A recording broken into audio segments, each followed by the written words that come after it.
Sobat Budidaya, ketemu lagi nih. Kalau sebelumnya kita sudah membahas tentang budidaya ikan, pemeliharaan ikan yang baik, grading, panen, sampai dengan jenis-jenis ikan. Nah, kali ini tema kita berbeda. Kita sekarang sudah berada di laboratorium penguji Balai Perikanan Budidaya Laut Lombok. Laboratorium penguji ini melakukan pengujian di dalam laboratorium, juga melakukan pengambilan sampel atau kegiatan monitoring di lingkup kerja Balai Perikanan Budidaya Laut Lombok. Nah, kali ini kita akan membahas tentang peralatan apa saja sih yang diperlukan saat melakukan monitoring atau kegiatan sampling di lingkungan budidaya, baik itu tambak pemeliharaan, kolam, ataupun keramba jaring apung. Alat utama yang biasa digunakan untuk kegiatan monitoring di lapangan yaitu peralatan untuk pengukuran kualitas air. Nah, di sini kita menggunakan jenis Horiba untuk mengukur berbagai parameter seperti suhu, DO, salinitas, turbiditas, parameter kimia yang tidak bisa digunakan, yang tidak bisa dilakukan di lapangan. Kita melakukan pengambilan sampel dengan botol sampel. Nah, contohnya seperti ini, kita punya dua jenis. Yang pertama berukuran 1 liter dan yang kedua berukuran 500 ml. Tergantung sampel yang akan diambil dan dibutuhkan parameter pengujiannya. Kemudian kita punya peralatan dissecting set.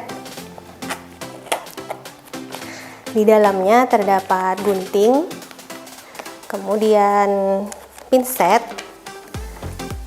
kemudian gagang scalpel, dan pisau scalpel. Untuk pisau dan gagang scalpel ini digunakan untuk membelah komoditas yang akan diambil, udang ataupun ikan, untuk mengambil organ yang nantinya akan diuji. Sama juga dengan gunting dan pinset. Untuk memudahkan kita mengambil organ yang kemudian akan disimpan dan dilakukan pengujian di dalam laboratorium. Organ yang sudah kita ambil akan dimasukkan ke dalam alat ini, yaitu tube sampel tube atau sampel tube. Kemudian untuk organ-organnya akan ditambahkan bahan pengawet seperti alkohol. Untuk alkohol ini dilakukan pengawetan untuk pengujian PCR atau biologi molekuler seperti penyakit-penyakit ikan atau udang, WSSV, VNN, MCV. Nah, kemudian ada juga bahan pengawet yang dinamakan Davidson dan NBF. Untuk kedua bahan ini digunakan untuk mengawetkan organ yang selanjutnya akan dilakukan pengujian histopatologi. Alkohol ini digunakan untuk mengawetkan komoditas ikan atau udang, atau juga organ yang akan diujikan di laboratorium. Untuk teman-teman yang ingin menguji sampel ke laboratorium kami, bisa terlebih dahulu mengawetkan komoditas ataupun organ dengan alkohol ini. Alkohol ini gampang didapatkan, bisa didapatkan di apotik atau di toko bahan kimia dan peralatan laboratorium. Selanjutnya, ini adalah current meter atau alat pengukur arus.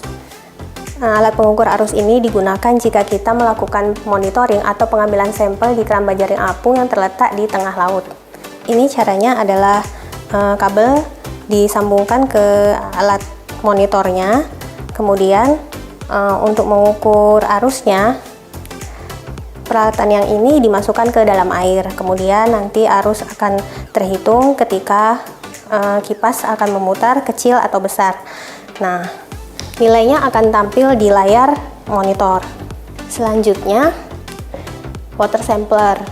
Water sampler ini digunakan untuk pengambilan sampel di tengah laut, juga di keramba jaring apung, atau ketika kita ingin melakukan pengambilan sampel yang kedalamannya cukup jauh sehingga tidak bisa dilakukan dengan mengambil sendiri dengan botol. Jadi alat ini dimasukkan kepada kedalaman yang dibutuhkan 5 atau sampai 10 meter.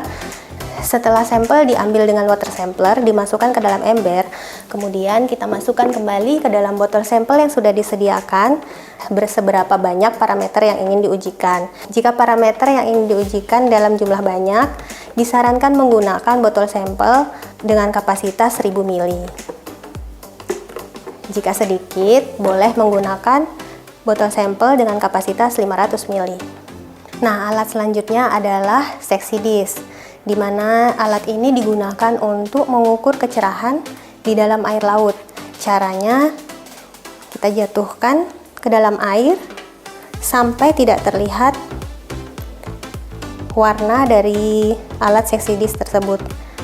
Alat Sexy Dish ini alat yang mudah kita buat sendiri secara mandiri dengan menggunakan piringan besi dan ditambahkan papan di atasnya, kemudian diwarna secara kontras yang berbeda sehingga ketika dimasukkan ke dalam air kita dapat melihat perbedaan dan mengukur kecerahan air tersebut. Setelah kita melakukan semua pengambilan sampel baik itu air ataupun komoditas, selanjutnya kita akan menyimpan ke dalam cool box yang sudah disediakan dan sudah disiapkan atau diisi dengan espek agar sampel-sampel yang disimpan untuk diuji di dalam laboratorium terjaga kualitasnya dan mendapatkan nilai yang akurat. Peralatan lain yang tidak kalah penting yaitu masker laboratorium, juga sarung tangan, di mana sarung tangan ini dipakai saat pengambilan sampel agar sampel tidak terkontaminasi.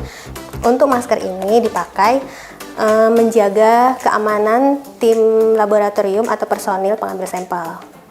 Kemudian yang lain lagi yang tidak kalah penting juga yaitu form untuk menulis hasil dari pengujian sampel saat di lapangan dengan menggunakan Horiba atau yang lainnya, di mana form ini sudah tertulis parameter-parameter yang dibutuhkan saat pengujian di lapangan, sehingga pencatatan pengukuran saat di lapangan dapat terdata dengan baik.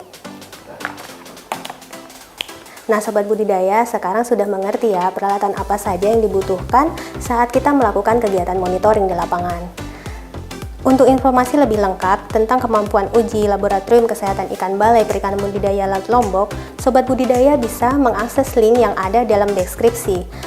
Kemudian jangan lupa follow semua akun sosial media Balai Perikanan Budidaya Laut Lombok. Wah, tema kali ini cukup menarik ya Sobat. Jangan lupa like, komen, dan subscribe channel ini agar tidak terlewatkan video-video menarik lainnya. Sampai jumpa.